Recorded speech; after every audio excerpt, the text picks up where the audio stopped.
Hello అందరికీ welcome back to my YouTube channel Aruna Vantillu. ఈరోజు ఒక కొత్త రెసిపీతో నేను మీ ముందుకు వచ్చేసానండి.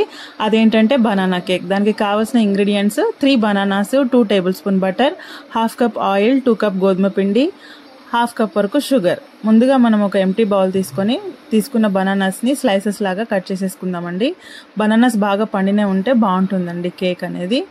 కట్ చేసుకున్న బనానాస్ని మనం ఒక విస్క్ సహాయంతో మ్యాష్ చేసుకుందామండి. విస్క్తో మ్యాష్ అవ్వకపోతే మీరు ఒకసారి మిక్సీలోనైనా వేసి తిప్పేసుకోవచ్చు. చూడండి, ఇలా పేస్ట్ లాగా అయిపోవాలి బనానా మొత్తం. దాంట్లో ఎలాంటి పీసెస్ కనిపించకుండా మెత్తగా మ్యాష్ అయిపోవాలి. మ్యాష్ అయిపోయిన బనానాలో మనం ఒక 1/2 కప్ వరకు షుగర్ని యాడ్ చేసేసుకుందామండి. షుగర్ బదులు మీరు జాగ్రీ అయినా హనీ అయినా యాడ్ చేసేసుకోవచ్చు. నాకు ఆప్షన్ ఏం లేదు కాబట్టి నేను షుగర్ యాడ్ చేసేసుకుంటున్నాను.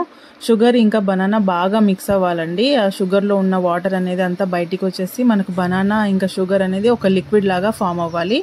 ఇలా లిక్విడ్ లాగా అయిన తర్వాత మనం ముందు తీసుకున్న గోధుమ పిండిలో నుంచి ఒక్కొక్క స్పూన్ వేసుకుంటూ కలుపుతూ ఉండాలండి.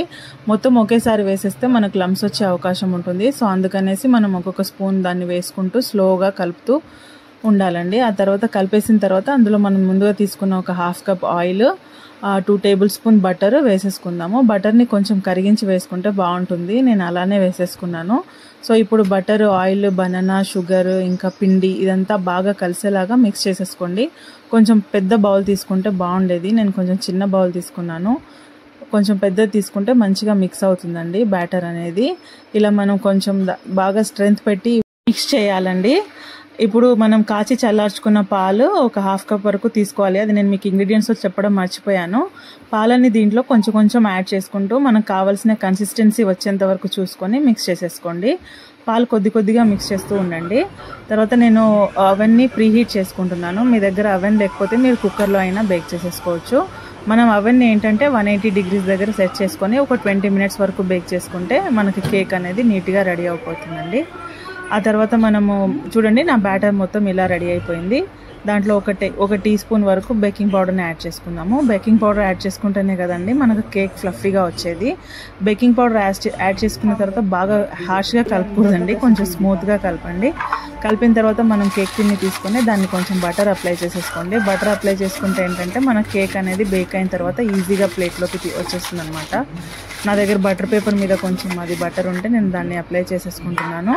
చూసారు కదండి, ఇట్లా కార్నర్స్లో కూడా మంచిగా బటర్ అంతా అప్లై చేసేసుకోవాలి. ఆ తర్వాత మనం చేసుకున్న బ్యాటర్ని దీంట్లోకి ట్రాన్స్ఫర్ చేసేసుకుందాము క్లీన్గా. మెథడ్లో మొత్తం హెల్దీ ఇంగ్రీడియంట్సే యూజ్ చేశానండి. జనరల్గా కేక్ మైదా పిండితో చేస్తుంటారు కదా, నేను మైదా వాడలేదు. మైదా ఎంత అన్హెల్దీయో మనందరికీ తెలుసు కదా. సో మనం బ్యాటర్ అంతా ఇలా ట్రాన్స్ఫర్ చేసుకున్న తర్వాత మన కేక్ టిన్ని ఒక 2-3 టైమ్స్ అనేది ట్యాప్ చేయాలి. సో ట్యాప్ చేస్తే అందులో ఉన్న ఎయిర్ అనేది బయటికి వచ్చి మనకు కేక్ అనేది ఫ్లఫీగా వస్తుంది. ఇప్పుడు మనం అవెన్లోకి పెట్టేసుకుందామండి. దీన్ని పెట్టేసుకొని క్లోజ్ చేసేసుకుందాము. ఇక్కడ చూసారు కదా, 20 మినిట్స్ వరకు ఇది బేక్ అవ్వాలన్నమాట. మా పిల్లలు అయితే ఇది ఎప్పుడెప్పుడు అవుతుందా, ఎప్పుడెప్పుడు తిందామా అని చూస్తూ ఉన్నారు. బటన్ని బోత్ సైడ్స్ అంటే కింద మీద 2 సైడ్ నుంచి బేక్ అయ్యేలాగా సెట్ చేసేసుకోవాలండి. 20 మినిట్స్ వెయిట్ చేస్తే మన కేక్ అనేది ఇలా బేక్ అయ్యి ఇలా రెడీ అయిపోతుంది. చూడండి, ఇలా బ్రౌన్ కలర్లో ఉన్నది ఏంటి అని మీకు డౌట్ రావచ్చు.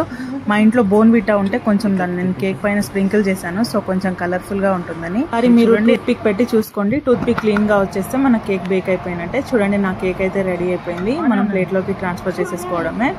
చూడండి ఎంత ఫ్లఫీగా స్పాంజీగా వచ్చిందో. బోర్న్విటా స్ప్రింకిల్ చేయడం వల్ల మంచి కలర్ అనేది మనకు యాడ్ అయిందండి కేక్కి. సేమ్ మనకు చాక్లెట్ కేక్ లాగానే ఉంది. కట్ చేసి చూస్తున్నాను చూడండి, చాలా అంటే చాలా టేస్టీగా స్పాంజీగా ఉంటుందండి. మనం ఇంట్లోనే చేసి పెడితే పిల్లలు ఎప్పుడు బయట ఫుడ్ ఐటమ్స్ మనల్ని అడగరండి. ఇంట్లో టేస్టీగా చేస్తే వాళ్ళకు కూడా నచ్చుతుంది కదా.